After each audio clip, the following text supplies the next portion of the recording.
Hello everyone, welcome to my channel. Today I'm going to make oats banana bread. Start out by getting 1.5 cup oats and put the oats into a mixing bowl.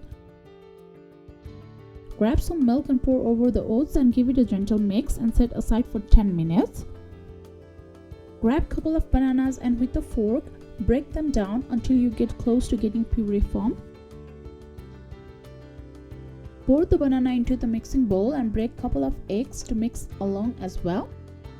Give it a good mix so the egg, banana, oats and milk are all mixed well together. Now pour 4 tablespoons of cocoa powder into the bowl. Also add 1 tablespoon of baking powder and pinch of salt for the mix. Give it a good stir until all ingredients have well mixed together. Once the mix is done and ready, grab the baking pan and pour the mix into the pan and set aside. At this point, go ahead and set the oven to preheat at 370 Fahrenheit. Now comes the topping, and this can be your choice as per what you like, but in my case I use some raisins and walnut. Whatever you choose, dice them into a small pieces and spread them over the pan to cover all areas and give it a gentle dab across.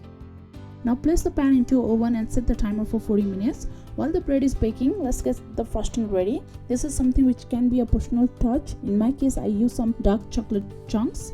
I melted the chunks and pour it into a piping bag. Once the 40-minute timer is up, pull the bread out and let it cool down for 10 to 20 minutes. After that, place the frosting as per your own preference.